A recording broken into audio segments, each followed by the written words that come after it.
me go ahead and bring this up. The Foaming Flask. You guys have completed your quest, and at the appointed time, you guys arrive. Somebody did a thing. Sherpa, thank you very much. You guys arrive back at the Foaming Flask at the time to meet it. Thank you. Hey, Alduin. Steph, Alduin. Wonderful. Just finished getting some stuff sorted out. You came just in time for us to get started. Where's my bourbon? So, upon entering, you guys go in, go down into the basement, and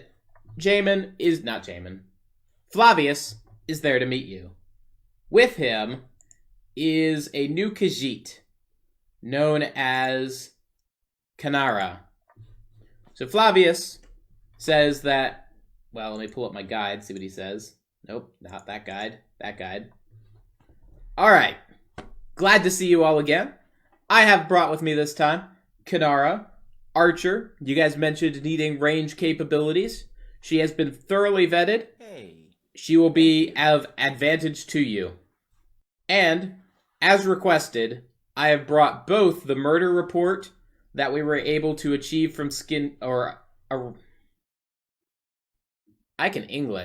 we were able to achieve in getting from Skingrad, as well as the interrogation report. So here is the murder report. Let me make sure cat cam or my cam don't overload it. Aha! I didn't check, but there we go. I will shoot you into butt, Dragonborn, somehow. Victim, Dunmer migrant laborer, unknown name. Murderer, vampire of suspected Cyrodiilic origin. Evidence as gathered. The murderer was observed in the act of feeding of the victim by the guard Riemann. He was observed to snap the victim's neck upon his discovery. He then engaged the guard and attempted to flee. He was subdued due to the timely arrival of the Count and his retinue. From there, he was brought into the dungeon. The report notes that he was uncooperative and unrepentant of the murder. The original report did have a couple lines that had been torn out of it. As such, they were unable to be reproduced. The murderer was then executed on orders of the Count. Just show him the sun, he'll start talking. Total length of imprisonment would have been about a day. The redacted section seems fishy, Matthias muses. Flavius nods and says, "Oh, I agree." Where was he held? He was held in the Count's dungeon. Best we were able to tell, it was a secure cell in isolation. They would not have been any other prisoners for him to have talked to. While the redaction does appear fishy, the fish you smell might be the Argonian. It isn't unusual for reports to be redacted if a criminal makes accusatory comments. As such, it's likely that in this he either said unverifiable facts verifiably false facts, or hinted or accused his captors of doing something. What gear did he have on him? Any journal, letters, or unique items? The report did not dictate the murderer's goods. The Argonians that will skin you, should you consider in that drabble elf. They only questioned him for 1 day before execution. Kanara speaks up. Yes, it appears so. That wouldn't be uncommon, given the fact that they had all of the evidence before them, and it appears given that he also confessed to the crime. So, that's all he has for the murder report. This is the guy, just quick reminder, that was Weakling. Why did I put Weakling up there? Weakling wasn't the vampire. Moving on. I don't remember why I put Weakling there. Oh, because we're moving on to the interrogation report. So, the interrogation report, you guys brought Weakling back as a prisoner. That prisoner was then taken away by the Blades for questioning. So, interrogation report, the Dunmer known as Weakling. Thoroughly uncooperative in questioning. It is believed, 100% dedicated to Hermaeus Mora. When questioned regarding the conspiracy, such as the vampires or any other shipment of texts, He appeared to be unaware of the conspiracy and believed they were dedicating the texts to Hermaeus Mora. Following the instructions that you guys provided him, they were able to trace the text delivery from the wagon to the Talos Plaza district, which is the district that the foaming flask is located in, i.e., to where it was traced to where you guys are. Their contact that they would have been dropping the texts off with frequented the Tiber Septim Hotel. Your mission for today is to investigate that hotel, figure out what you can gather, and return with whatever information to Flavius. Alright, so there's been a little bit of a discussion about who can skin who between the Altmer and the Argonian going on in the background. The Nord finally steps in. That is... I gotta pull this again so I can get back into the names. Victor gets into the middle, kind of grabs them both by the collar. Settle down, you two. Nobody needs to skin anybody today. We have enemies for that. So with that, Zolf kind of, okay. Well, our best hope is that there's nothing expensive in this hotel. Our Nord friend isn't very elegant. It is a high-value establishment. It is often frequented by nobility and passing travelers. I assure you, it is elegant. Turning to Victor, look, don't break anything. You guys are under the payroll and protection of the Blades, but we are trying not to push the influence of the Emperor here, and I doubt he would enjoy hearing that some of his pet mercenaries have ended up causing trouble. If he gets the job done, I don't see some problem with some misfires. So with that, the conversation is over. As usual, there is a promise of ample reward to be had. Standard work for your guys' time, and bonus, shouldn't involve combat this time. Again, looking at you two being Victor and Zolf, shouldn't involve fighting. Or if you do involve fighting, it's on whatever lead you follow outside the hotel. And with that, you guys are off into the Talos Plaza district. Where you guys are currently set up is over here to the left, in the foaming flask. The sign is not visible in the screenshot. However, you guys are literally just going out, walking across, and hey, the Tiber Septim Hotel. It's all you have to do. There's a fair bit of you who have high speech. Let me switch over to the character sheet. But yes, currently Walks in Darkness the Argonian is your highest in speech. That said, there are 3 of you who have points or 3 others of you who have points in speech. Such a dreadful travel, I know. So, there's another picture of the Tiber Septim Hotel as you guys round the corner and begin to enter. And as you enter, this is a screenshot of it, you are greeted by... She's older in this picture, as this picture's from Oblivion, and this is about 20 years after Oblivion. This is Augusta Calidia. Calidia. Augusta Calidia. As you enter, greetings, travelers. Mercenaries, by the look of it. Have a seat. We'll be with you shortly. Is there anything I can help you with? Typing intensifies.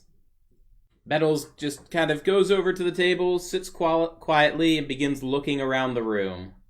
Just looking for information at the moment. Ah, well, good to know. There's tons of information to go around here.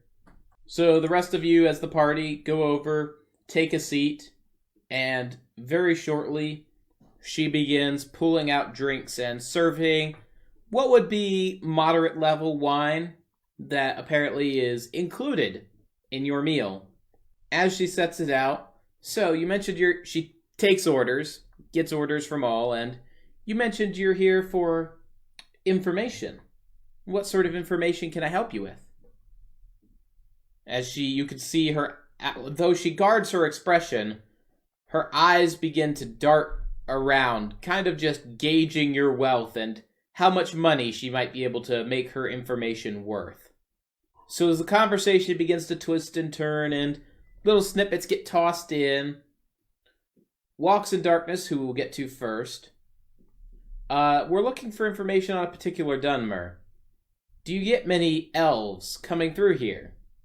Oh, yes. Many Dunmer. Ever since the eruption of Red Mountain, there's been seemingly endless waves of migrants that have been passing through Cyrodiil, either looking for work or passing on to the western provinces. Does the Dunmer you're looking for have a name? Jamin pipes up. Well, we're also, are you familiar with frequent visitors? Ah, there's actually a very small number of frequent visitors. One of whom, Fathius Ulez over there. You will see him sitting at a back table, just nursing a drink. He's got an empty plate. Looks like he's had his meal, but he's enjoying sitting around. And usually she kind of looks back over toward the wall where you can see a large calendar up. Usually there's a wagon driver who will come in around these times. Haven't seen him today, though. At this point, he'd be late. He usually meets with Fatius over there. She leaves to go get your food, because she preserves to observe and listen. But perhaps we should ask about any strange and frequent visitors. As she's walking back, she says, "Ah, yes, strangeness. There's also that. The wagon rider often spoke about magical texts that were of great use. That's about all I heard, but maybe that's of interest to you." You got an earth key curled up there. What was the name of this wagon driver? She shrugs. Don't remember, he was never big on names. Honestly. And she kind of leads in close. Those texts must have been worth a fortune, because she nearly kicked him out the first time he arrived, because it didn't look like he could afford to eat here. But somehow he always seemed flush with cash, and on a couple of occasions, Fatius would actually pay for him. Looks to be of a fancy too. Looks at the door. Well, most of us. You say he would meet with the man in the corner. Yes, he and Fatius would have a meal every week on this day. She returns with yet another round of food that had been prepped for you guys. Orders extra strong drinks for those who requested them. And as such, you just see her with a little pad out, just kind of making notes on paper, just keeping a tab of what's been ordered. Where might I find the lavatory? Metals, the Argonian speaks up. Ah, yes. She just kind of motions to around a counter and back toward an outhouse. Is Fatius the kind who would talk to us calmly? Oh, he should. He's never caused any trouble here. Always seems sure of himself. Maybe he has the protections of the gods, a certainty that nothing could happen to him. And then she proceeds to recount a tale of when a brawl had arrived, as some of the lower patrons sometimes will raid the upper class taverns, and Fatius had actually walked out from the tavern to face the crowd, and after beckoning one of the leaders of the crowd by name, he had had a conversation with him, and the crowd quickly dispersed. So she shrugs, but people here all tend to have some kind of power. They wouldn't be here if they didn't. Power begets money, and money buys good wine. Metals begins wandering her way toward the back. Carry on, Argonian. Carry on. And then once outside of the group, casts Muffle. Alright, you will automatically pass your next sneak check. So, this wagon driver. Ah, yes. Any idea where he comes from? Never came up in conversation. At this point, midday, she takes a quick break from answering questions to walk around. She gossips briefly with various other patrons. It's not crowded as it's after the primary lunchtime, but there appear to be some nobles who have stopped in for a snack or to extend their lunchtime drinking, as nobility comes with its perks. Matthias speaks up. Walks. You and Victor want to come to me as we talk to Fatius? Metals begins going to the upper level. Alright, you are now on the second story. As of yet, it doesn't appear that there's any motion here, though the upper level itself would have rooms for people to stay in. A quick nod from Victor. Very well, Matthias. I don't see why not. Is this the first time seeing Candy's character? Yeah. Candy is here with Kanara, the other Khajiit. We has 2 kittes. 2 is the perfect number of kittes. What are you doing, Farkas? You want to be a lap kitty? You could be a lap kitty. We interrupt the stream and this roleplay for Kitty. Nope. Kitty, move on. Metals moves to the closest door and listens. The door is silent. No noise comes from within. Though, upon just checking the door, it does appear to be locked. So, the 3 of you, after just kind of going through your food and chatting among yourselves, you guys take your drinks with you, kind of walk over back toward the rear table over here, and sit down with Fatius. Obviously, this is outside the tavern, but this is the Dunmer you're sitting down with. It's been horrible being by myself here. Fatius looks up at the 3 of you. At each door, all of the doors appear to be silent, which would not be uncommon for a hotel during the middle of the day. Behind one of the doors, mayhaps you would hear somebody inside cleaning, just muttering to themselves. Upon listening to them, it would just be trivial gossip. Fatius looks up. Can I help you 3? His face reveals no emotion whatsoever. It appears that he is very capable of guarding himself, and has entered that guarded stance against the 3 of you. This beast, this smells so bad. Metals knocks on the room being cleaned. There's a quick little, huh? And very shortly, the door kind of opens up and you see a Imperial kind of stick his head out. My lord, can I help you? Yep, if you guys want to roll speech checks, do confront, or do, if you've got a D2, 4, 6, I think it's a D8 you'll be rolling. Quietly follows the 3 over and stands behind the side of Fatius, just kind of leaning up against a pillar, just a Khajiit observing a conversation. Rolled an 8 on an 8-side die. So you have, how many points? 3 points? That's a D10 you'll be rolling. Because we have the updated speech system.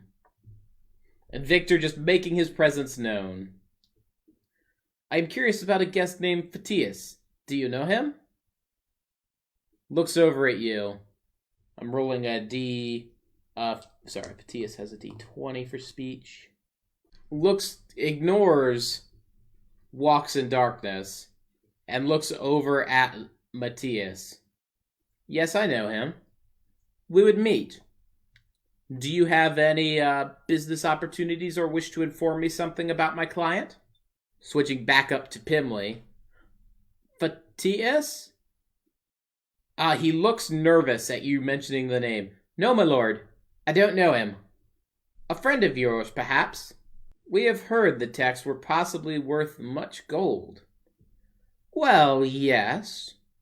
A merchant such as me would be involved in an operation in the selling of magical texts.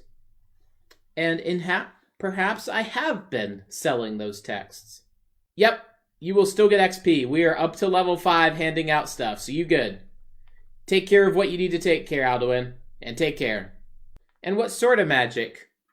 Never asked. But it seemed to be all sorts of magic. I have to look every now and then and look at a kitty. It makes me happy, and I like being happy. So you're only a middleman? Oh yes, just a humble merchant. Buy low, sell high, reap the profits, spend it on wine. He holds his glass up. Lays down a token. Fatius is no friend of mine. Perhaps this will loose your tongue. He looks at it and kind of pushes it back to you. Fatius is a good... And he's like, while I don't know him, Fatius is a good man. You would do well to respect him. The cleaner looks to be suppressing a little bit of violent rage at your suggestion that he's no friend of yours. So, Fatius, what would you say if we were to... Matthias ponders on, debating how exactly to phrase it. What if we told you those texts were dangerous? Fatius shrugs. I'm delivering them to good hands. Dangerous texts belong where I put them. And to be fair, these texts hold any power. Power is always good in the hands of those who wield it, and it is also very, very dangerous in the hands of those who wield it. So, whoever had the texts would be dangerous. Even if it were restoration, can you think of how much a healing cartel makes on a day? Into whose good hands? I do not review my clients' identities on the drop of some mercenaries. No, we need to speak in a language more amenable to a merchant, or convince me that there's a reason I should forego my profit. Metals cast charm. But there is something about Fatius you want to tell me, isn't there? So with charm, he begins to view you as a friend, and you automatically pass the speech check. He then says, yes, Fatius is a good man. All I have to do is tell him if I see anything suspicious, or keep him informed about what goes around in the hotel. He's a great man. And he begins to speak in absolute glowing tones, as if Fatius were a hero to him. And how he keeps people straight, keeps them paid, keeps them healthy, almost as if a father and borderline deity. We don't want to interrupt your profits. We only want information, for now. Fatius shrugs. Everyone wants information. I could give free lectures every day, and they would be easy. Does he have any belongings with him? Symbols, necklaces? He has a necklace that you can kind of see is worn underneath his cloak. Otherwise, he appears to have a sizable pouch of coin on him, as well as a separate pouch of coin that he appears to have used for paying for his meal. Otherwise, what you see in front of him, he is unarmed, as far as you can tell. The robe itself is a bit bulky, but nothing that you wouldn't expect outside of nobility. He continues, I could have free lectures for everyone, and always fill the entirety of the Colosseum. No, see, all information has value. Metals turns to leave. The cleaner nods in agreement with your statement that perhaps Fatius, you should make friends with Fatius. He seems generous and caring. How could you not notice that before? Thank you, kind one. He seems happy at having gained a convert over to Fatius, and continues about. You showed up, Farkas. You gonna get comfy, kitty? You are? Well, as comfy as you can get in a spot that's too small for you. Fatius begins taking another drink of his wine. To the point, it's very clear you are interested in who I am selling these texts to. It is funny that you assume it is one person, but you are correct in your guess that it is one person. My question is, why do you care? You are mercenaries, from the looks of you, decently paid, not the best, not the worst, meaning you work for the government. You're not stooping to working for any noble. Nobles don't pay that well. And if you were in full service to the emperor, you'd be better equipped. Therefore, you're working at some middle level. He kind of looks you up and down again. I'd place it Blades, maybe someone middle in the bureaucracy, perhaps someone on the council who doesn't want their actions to be known. That said, there's a bit of influence likely behind you. It behooves me to answer, but I'll have you know, whoever you're working for, should they hurt me, will suffer greatly. That mace you are looking at, it will not need to be used. And should it be used, I assure you, it will be used only one last time in defense of your life. Because, he then kind of settles back, I believe mercenaries are in great need out in the east at the moment. Word that the provinces are in rebellion, and fighting hissed-up Argonians is no easy matter. I even hear that the mercenaries can be assigned the dangerous work of assaulting the groves themselves. Dangerous work. Dangerous work. But maybe you don't need to be assigned there. Maybe you guys can keep working your lush job and we can all come to an agreement. At the sound of agreement, he shifts his hip so that he lifts up the large coin sack, and it then quickly just lands on the bench that he's sitting on. Matthias is the first to speak. You're being wise, Matthias, and I respect that. What is it exactly that you propose? Well, my wagon driver has not arrived. At the very least, I would like to know whether he will be. Once we have, in good faith, that information established, we can begin a trade. But as of right now, you seem a little too bold. So I'm going to add a DM comment here. You guys know that the wagon driver's not going to continue to deliver texts. You guys know that texts are not going to be delivered. So he's not asking you to run an errand. He's strictly asking if you know anything about whether or not texts will continue to flow. Zolf buying a third drink. We needs you. I'm a shy kitty.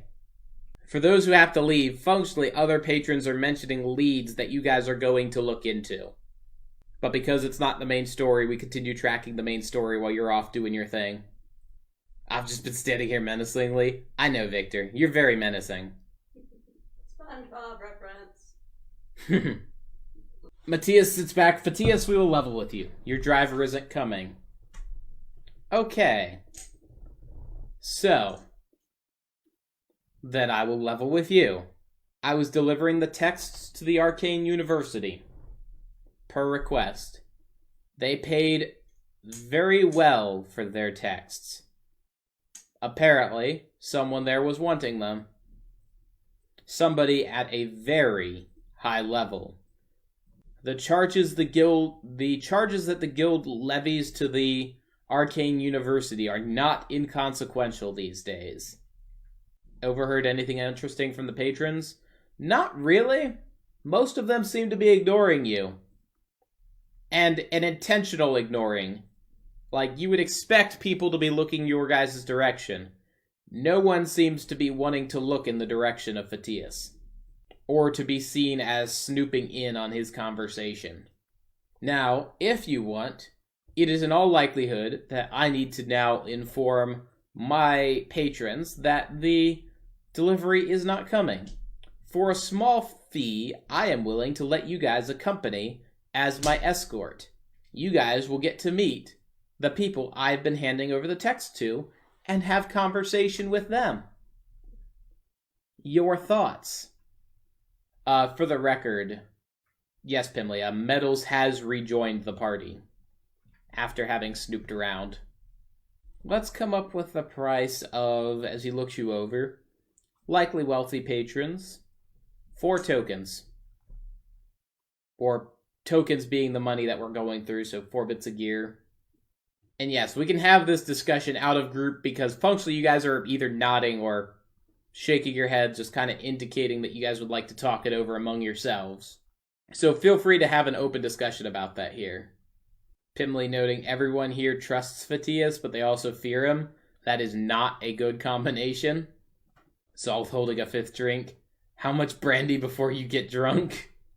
You're an Altmer. This is, it does not pay for this establishment to have people getting drunk in it. I fear to inform you, she's been watering down your drinks.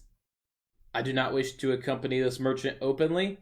Matthias would be able to say, you guys are welcome to remain at a distance, but he assures you that you guys would not be publicly seen with him, as he goes places that are not publicly visible for this trade.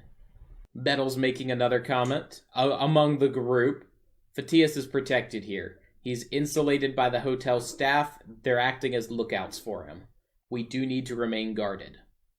Victor, one way or another, we're probably going to see trouble. Perhaps we should take him to gain some fresh air. Take care, Matthias. Jamin, you head out to follow up on a lead. I'm getting more bourbon. Final vote from Metals to say let's go ahead and go. The exact comment being at this point, there's little reason, there's little reason not to see this through. He's predicted who we work for and probably knows a lot more than he isn't saying. We are already within danger being this close. Let us go ahead and proceed.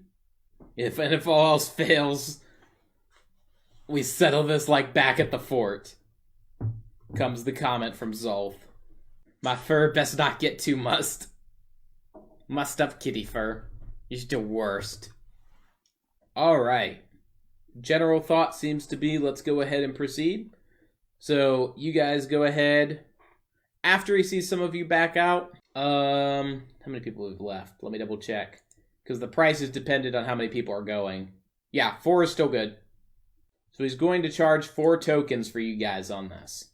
Functionally, the Blades have agreed to reimburse you all expenses. So rather than deduct it from everybody, split the fee, we're just going to put that on the tab and say the Blades will reimburse you once you complete the mission. So upon agreeing and temporarily providing the cash, he nods and then kind of says, well, let's talk business. So there's a sewer grate out back. What we're going to do, we're going to walk out around the building in about, he kind of muses on the time, looks at which patrons are in, probably in about 5 minutes. We're going to go out, we're going to go into the sewers. I'm going to lead you on the route that I take. Once we're into the sewers, we're going to arrive at the spot that's the drop point. Once there, we should meet with the apprentices who have been sent down to collect the texts. And yes, Kat, I apologize it's a sewer. Just don't go swimming, you'll be fine. I don't even intend to change my robe. Gotta keep up appearances, you know? So he gives it a couple minutes of just idle chat, banter between you all. Finishes off his drink, receives his tab and pays it. Pulling from the money that you guys paid, he also, unknowing that your guys' tab was covered, covers the tab that you guys would have had to pay. What's wrong? Haven't been to Black Marsh? It's basically the same. Pipes up the elf.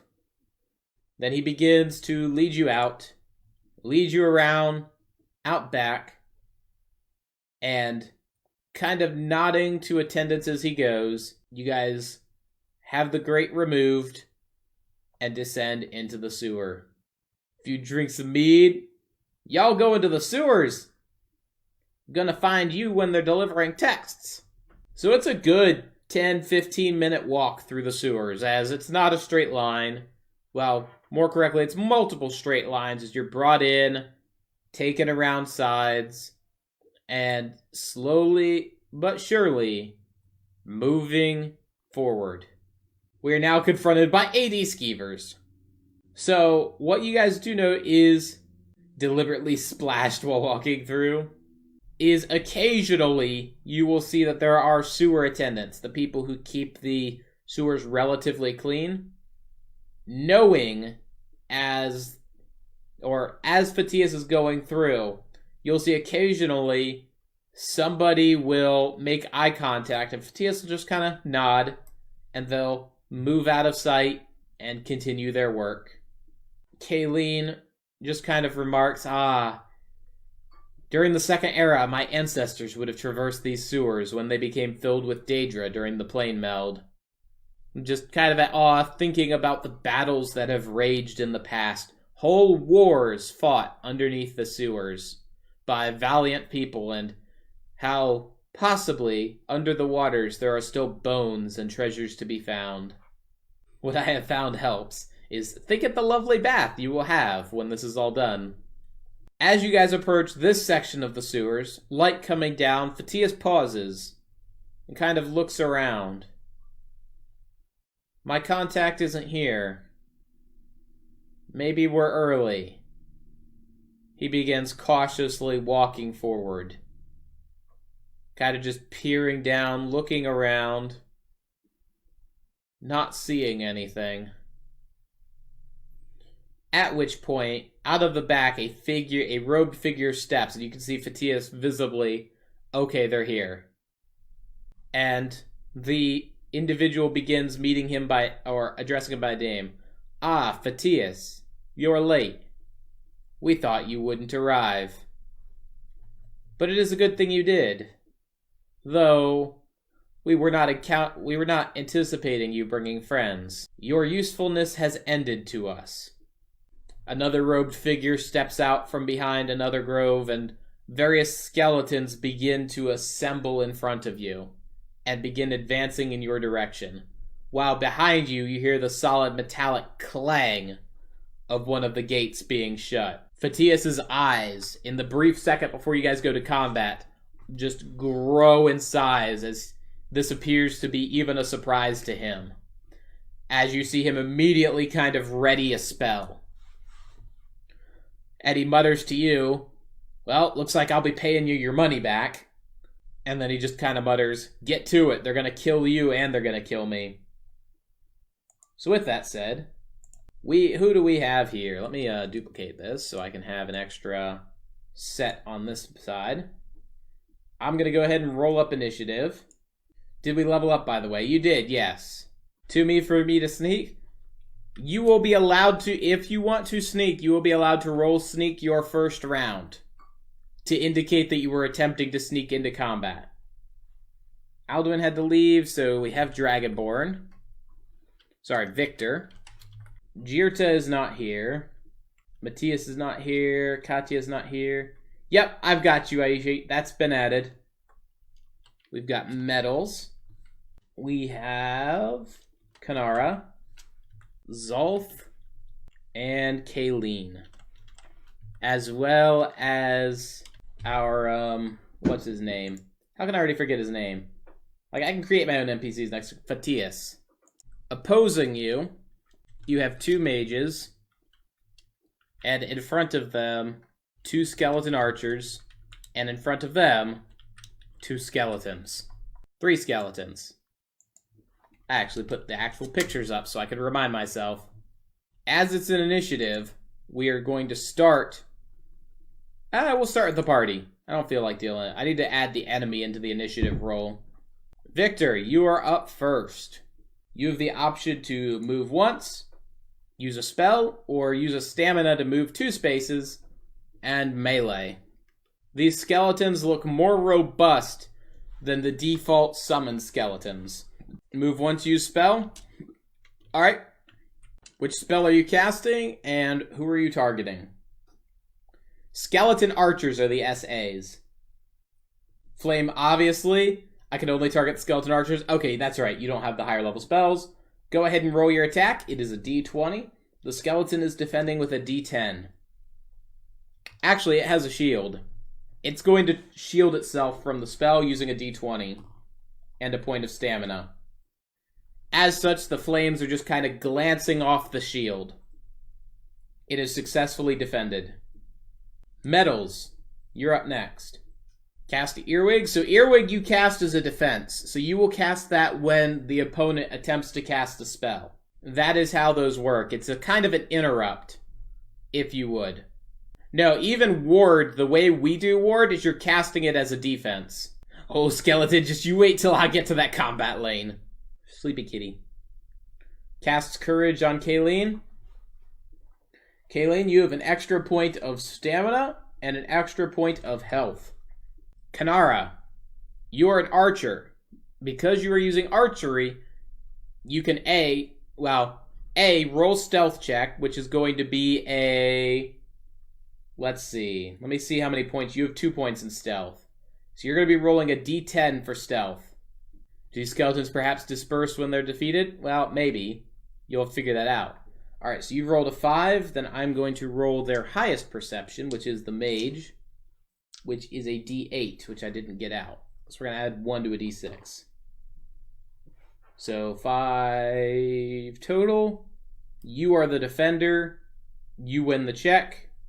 as they're attempting to spot you. So you are hidden. So you're going to force whoever you target to roll a d10 in their defense. You can target anyone you want, either the mages, either the skeleton archers, or any of the skeletons.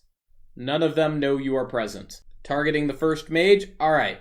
So you have a choice. You can either spend a point of your stamina, you have 4 points of stamina, and roll a d20, which is what you want to do. Or you can not spend a point in stamina and roll a d10 to attack. Then if you hit, you do double damage. Rolls a d20, rolls an 8, plus your ranged score, which is 2. So you have a 10 to hit. Switch over your default. Oh, you have 4 in ranged. Sorry. Which is a 12 to hit. They've rolled a 6 to defend. Let me check the defense bonus for the caster. They have a +4 to defense, which is going to get them up to 10, which means the arrow, while it kind of hits, you can see that underneath the robes is actually some medium armor, and it just kind of glances off. Zal, you're up next. Wait, I lied. You had a 12 to hit. They defended 10. You hit. So it appears to try to glance off, but it finds a weak point, punches through for 4 points of damage. I forgot, you have a +4 to your roll, not a +2. Like I initially assumed.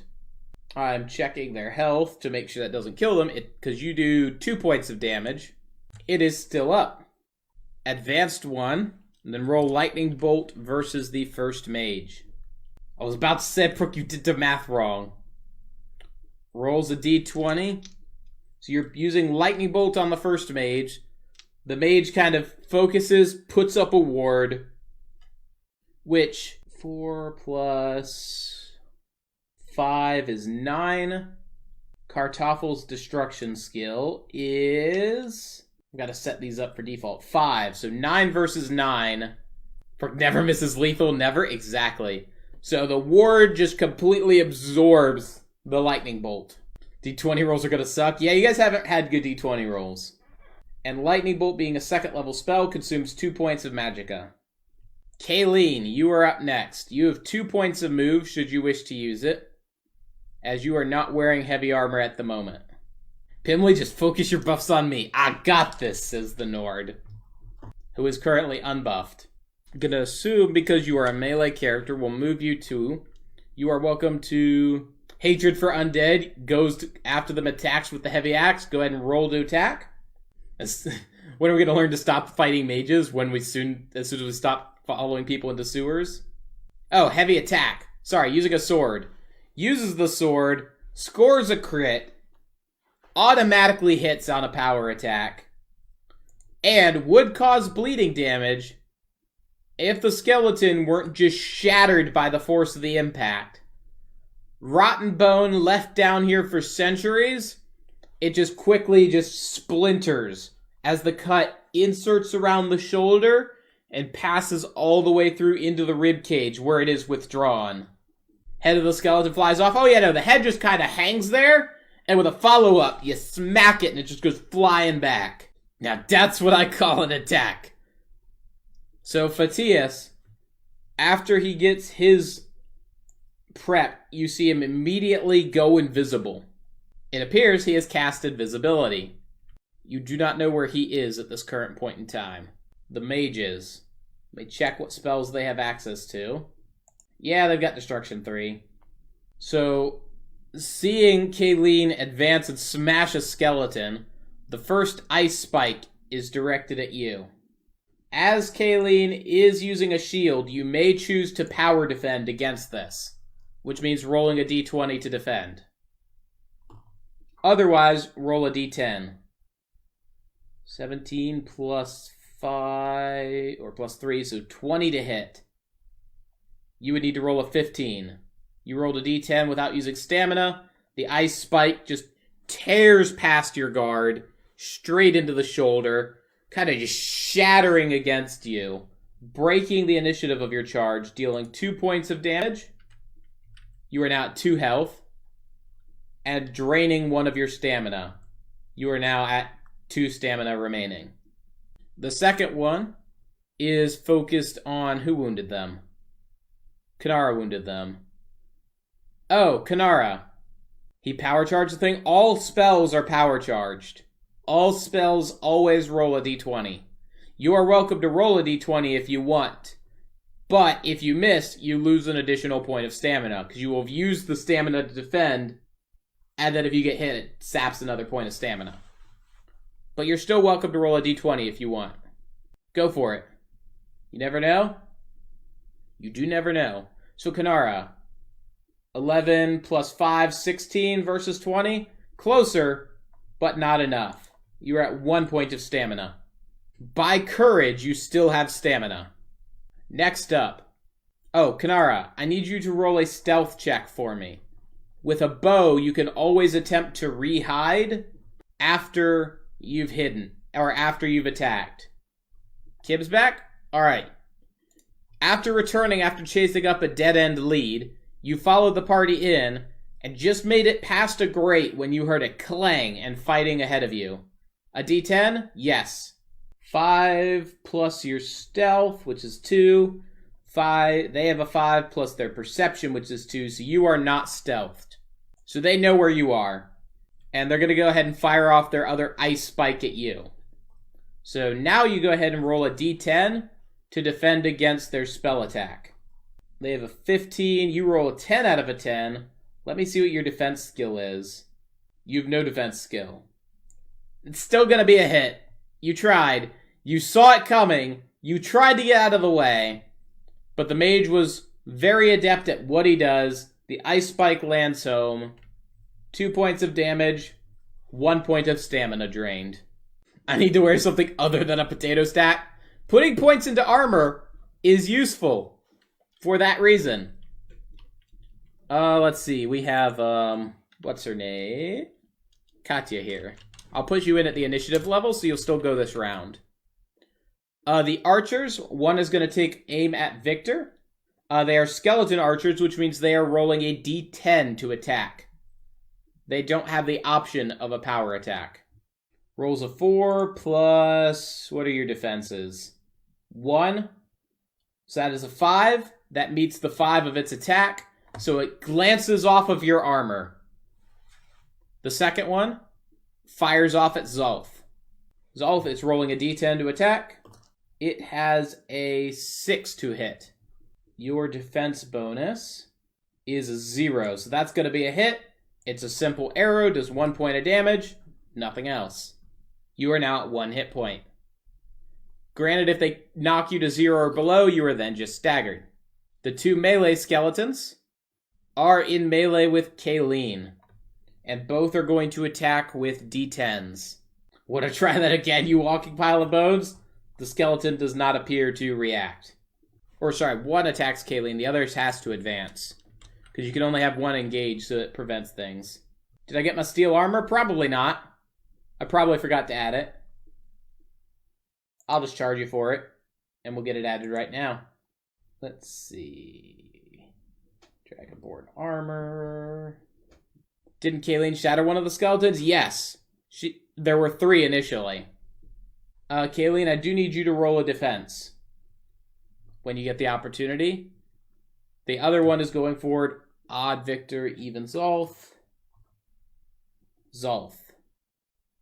Rolled a 2. That is a hit. Let me double check your defense, because they had a 6 to attack. You might have enough shield points.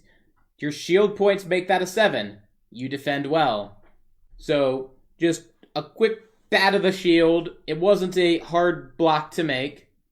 The second one walks by you and engages Zolf. It rolls a basic attack, attacks for 6.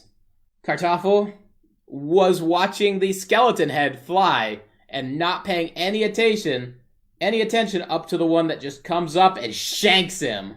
You are now staggered, as you have dropped to 0 HP. You don't have the skill for it? I think the mead's getting to me. Maybe. That was a pretty good batting effort, though. Katya, you are now up. Standing one lane in front of you is a skeleton that is blocked by Victor and Zolf, although it just shanked Zolf in the side. There are 2 mages in the back, those dudes, as well as 2 skeleton archers in between.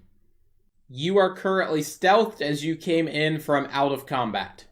For reference, Katya is a Khajiit that has a rapier in one hand and a parrying dagger in the other. She posted a picture of the weapon set on our Discord. It looks pretty cool. I am a fan. While Katya is deciding, Victor, you are in melee with the skeleton. Feel free to do what Nords do to skeletons. Can't get close enough to the mages this turn. Go forward 1, you're going to take care of the skeleton. Alright, hold up, Victor. Go ahead and roll your attack, Katya. Or your attacks, plural. It has a defense of 8.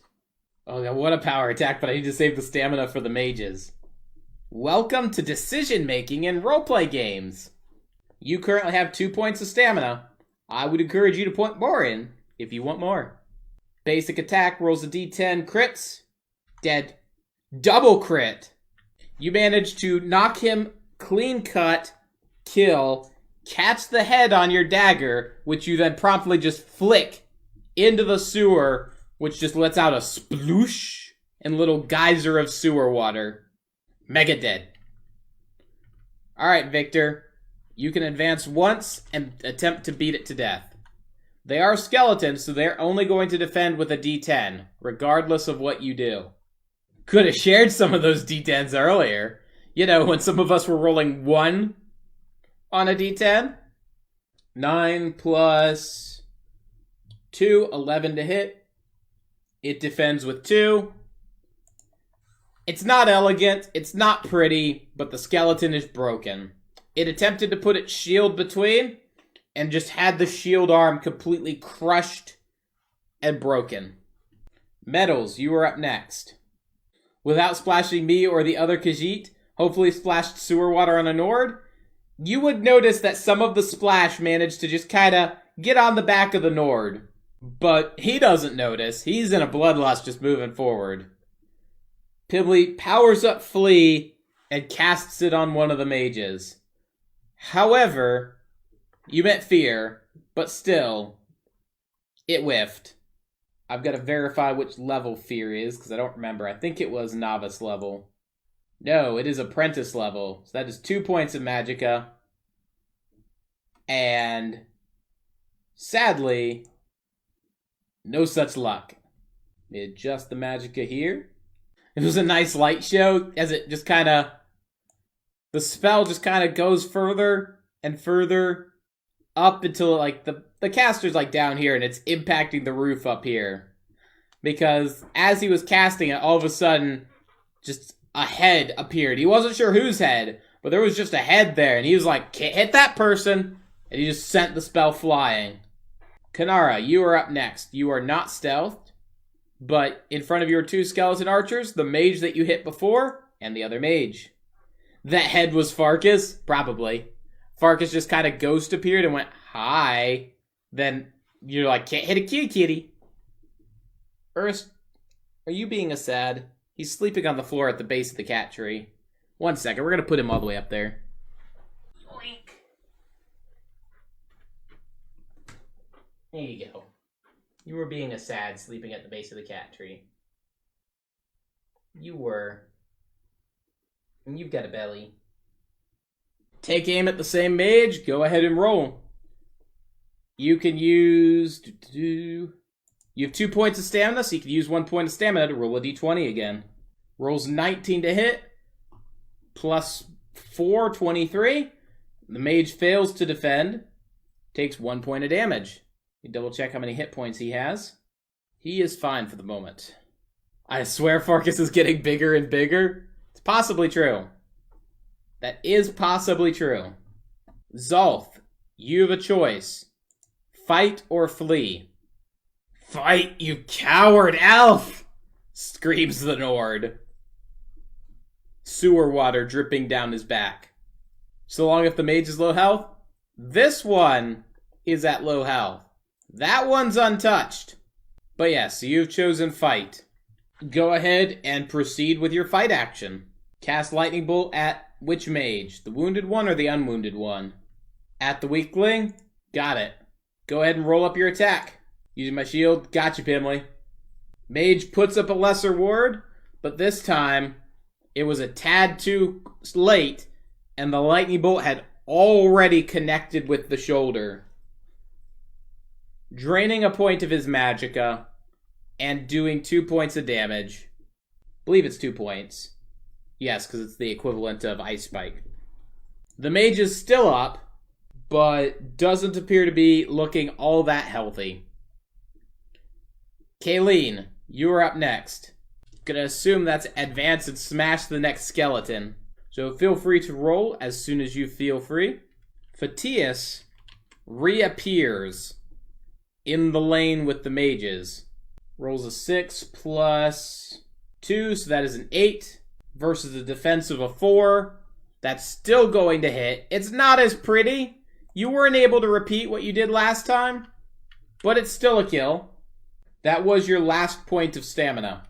So when Phaetus appears, you see him brandishing 2 daggers, to which he starts going for the mage you guys haven't targeted. And he quickly scores hit, and the mage is down. Well, staggered. Because the first one... No, the mage is dead. Because the first hit staggers it and the second hit kills him. I was expecting the Ed fails miserably comment. He rolled decently. And he's got decent weapons. The other mage appears to kind of act in shock at the appearance of this guy next to them. It appears they didn't even expect him to really fight. The mage up next immediately begins to focus up a destruction spell to fire off an ice spike at Phaetus. Phaetus just deftly gets out of the way, and the ice spike slams into the wall with a deafening crash. The skeleton archer, drawing a weapon, makes a melee attack versus Kayleen.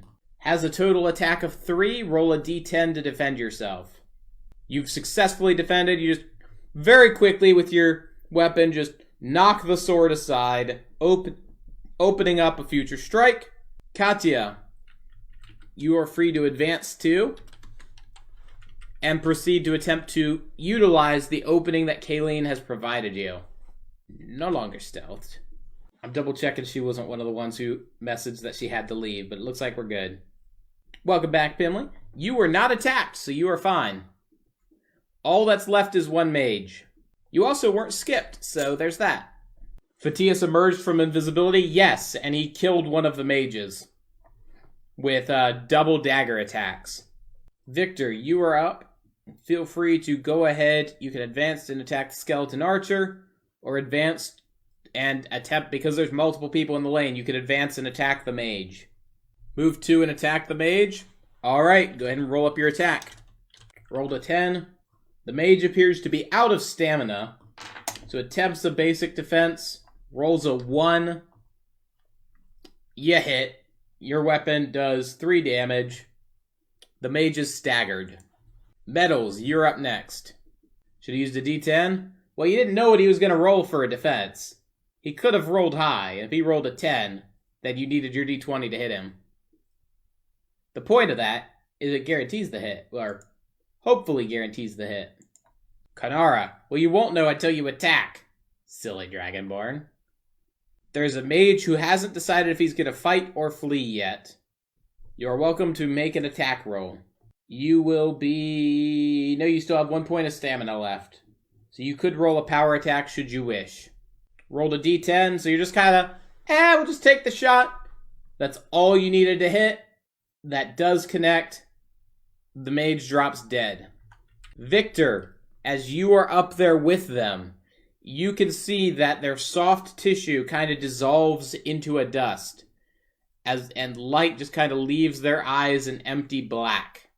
Phaetus just kind of takes a sigh of relief, and you see him just kind of put the daggers into pockets that you didn't see on the garment. In the side here, you can see a crank wheel that can be released to lower the grate behind you. Crank it, and you guys would be able to get out. Vampires again? Your assessment is correct, Fatius says. Everything I have and know is available to you. What questions do you have of me? And before you ask, no, I had no idea whoever I was working with was in league with vampires or necromancy. My deals were with the Arcane University. Can we dig through the robes and dust piles? Absolutely. As you guys just kind of poke through, you guys are able to gain 3 ingredients, which Pimley will use for potions. And in terms of money, it didn't appear they took money with them into the sewers. Take care, Zolth, Kartoffel. You kind of just open it up and say you're going to go back and report while the rest of the party continues on. Fatius, did you ever read any of those texts yourselves? As we stated, Fatius, these are dangerous dealings. He says, no, I did not. Though I know they were of magical origin based on when they brought their first load, we did an appraisal of them. You know, you gotta make sure when the guild's transporting things that it's legitimate. So we verified the legitimacy of the texts and that it wasn't some contraband we were smuggling. Wouldn't have been trouble if it was, but I like to make sure our clients aren't lying to us. Once we were confirmed they were magical texts, we parroted them on. They appeared to be study of illusion, that I recall, at least the couple I looked at. But I can't say we looked at every text. Merely, is that a book? Yep, it's a book. Ship it on. You seem to be very skilled in illusion yourself. He kind of chuckles and said, ah, yes, well, in my line of work, one has reason to dabble, and I am a practitioner. It helps, and though it appears my opponents may have had some knowledge of this, given that the only reason they would have shut the gate is preventing me from going invisible and retreating, it appears they wanted to lock me here into a fight. Luckily, I'm good with daggers as well.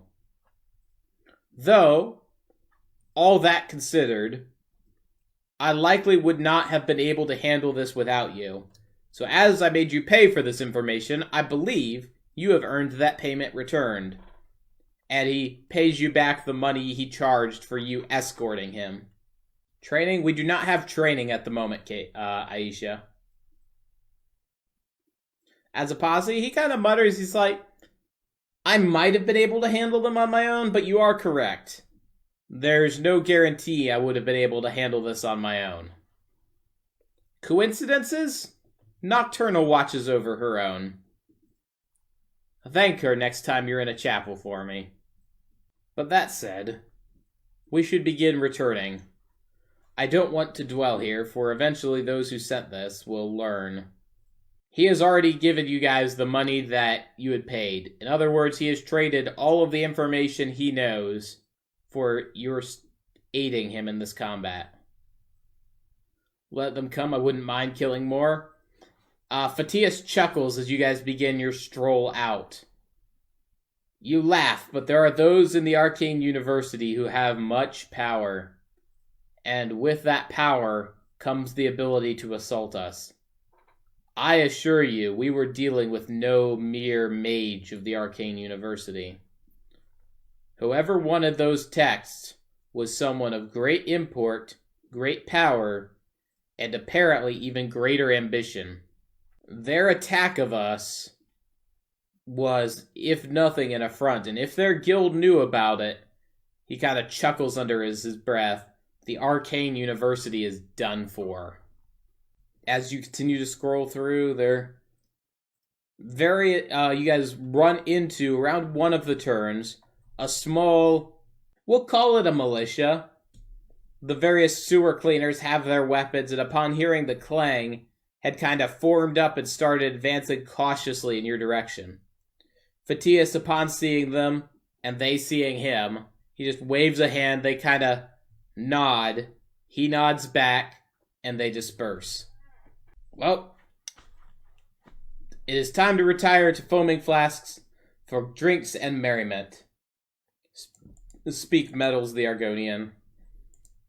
And with that, you are out of the sewers and back to your inn.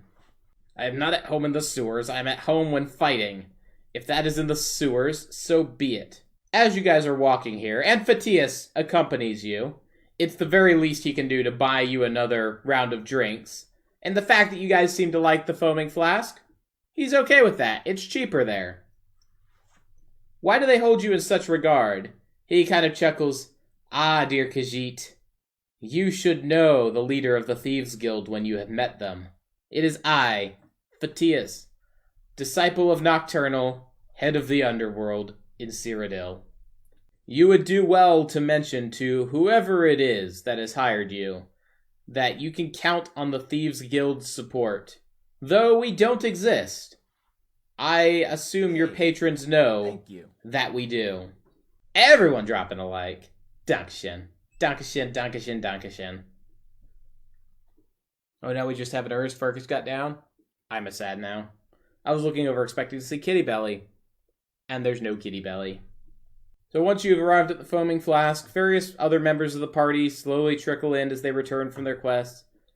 Phaetius, should no more questions be required of him, fully buys you guys the round of drinks. Drops off a decent tip for the waitress, who just kind of nods at him as he leaves, and he nods back. Now that you know he's a member of the Thieves' Guild, he watches out for those he considers his children. And his children are all of the underpaid, overworked people in Cyrodiil. The people who look up to him as those who will steal from the rich and give to the poor. He tosses a couple septums in their direction as he leaves. And Phaetius is on his way. Not long after Phaetius has departed, news of your arrival has quickly passed over to our friend Flavius, who returns to join you in the cellar. Ah, you've returned. Before we get into details, I should mention to you your payment. He passes over the token to each of you. I will add that to everyone's inventory. So, what is it you've learned here today? And you can see him just kind of sniff. And then just kind of lean toward the north and sniff again. You were in the sewers.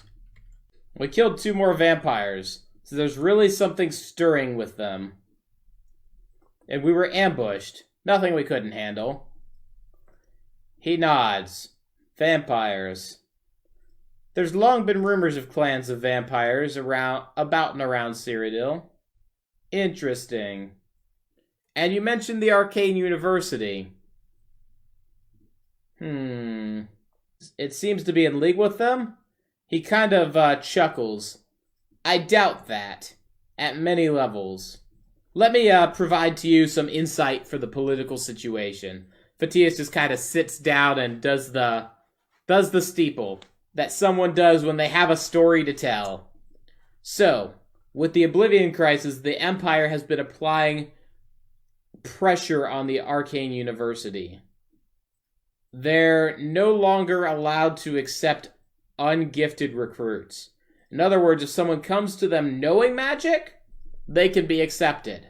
If someone does not know magic, they are not permitted to teach them. There is also a vetting process to ensure no one from the Daedric cults gets any form of teaching.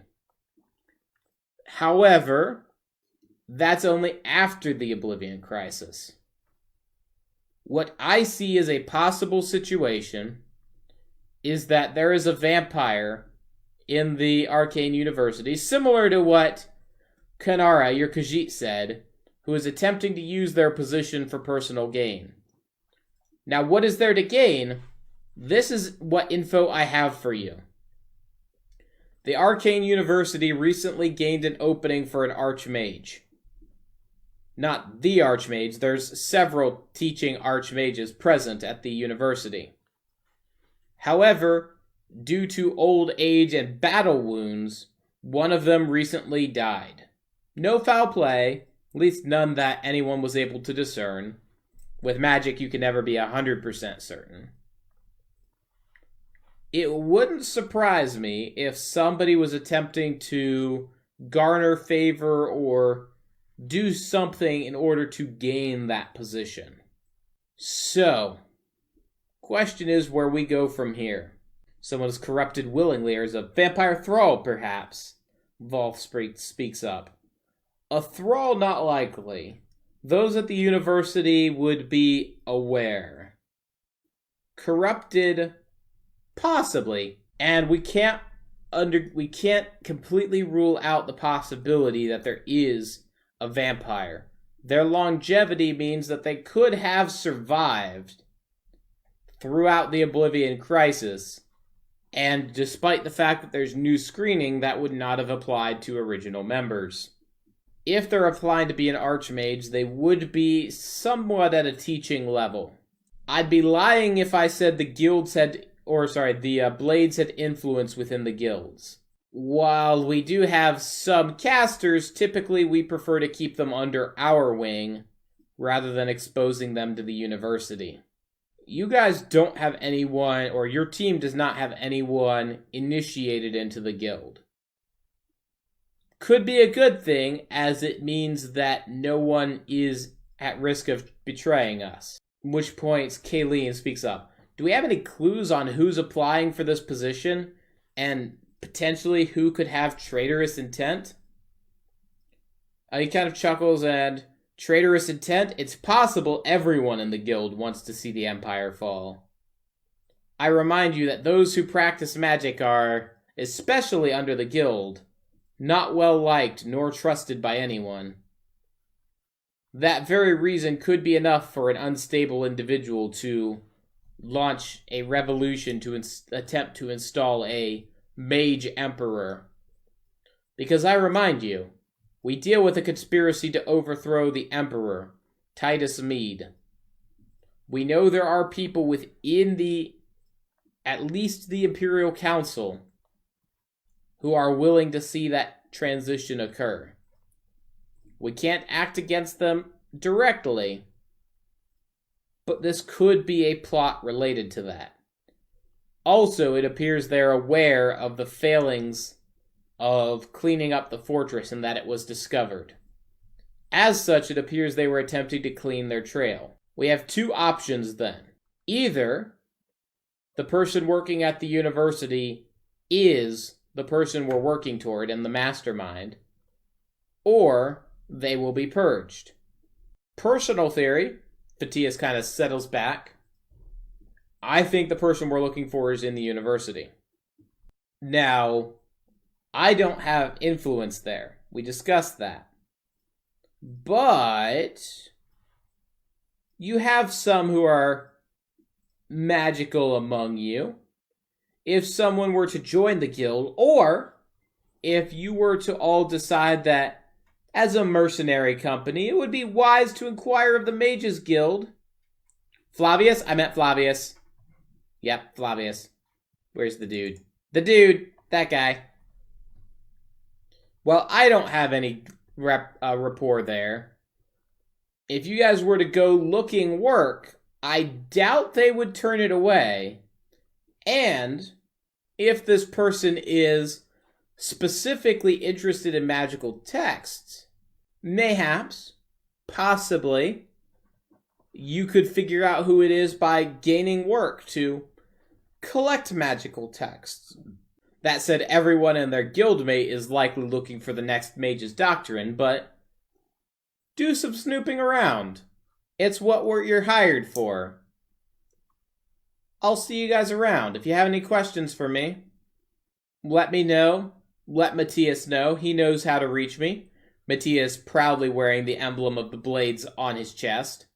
But yes, we've at least tracked it this far, and had you not acted as quick as you did, all leads would have been lost, and rather than discussing how we can thwart a plot and figure out the plotters, we would be blindly awaiting. Your success thus far is encouraging, and I assure you, the Emperor is pleased. Before you go, when things do settle down, would you be interested in knowing my family's history? I need a little help with this. She pulls out an old diary. Fatias looks over Kayleen's diary. What about it? What can I do to assist you? I'm sure I know someone. I know you had discussed the armor. Is this related? Fatias grabs the diary and begins to thumb through it, pausing on a couple pages to reflect upon what is written within. And I'll be honest, to be fair, in the backstory, I don't remember a diary, so I'm trying to... This will also belong to Flavius and not Fatias. Yes, Flavius is who you're talking with. Farkas, how does your head sit like that comfily? It's at like a 45-degree angle to your body. You're just like, this is comfy. This is what comfy looks like. Human, I'm happy. Put my level ups in Discord and hop off to go eat. Yep, that is all, Dragonborn. Feel free to do that. Pleasure having you. Get that shower. Enjoy it. Hot water, the best type of shower. Though lately, I've been letting it go to cold once the hot water heater runs out and taking a cold shower.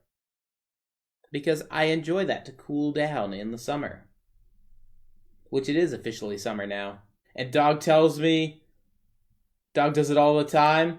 That's when he snores, when his head's like that. It's like...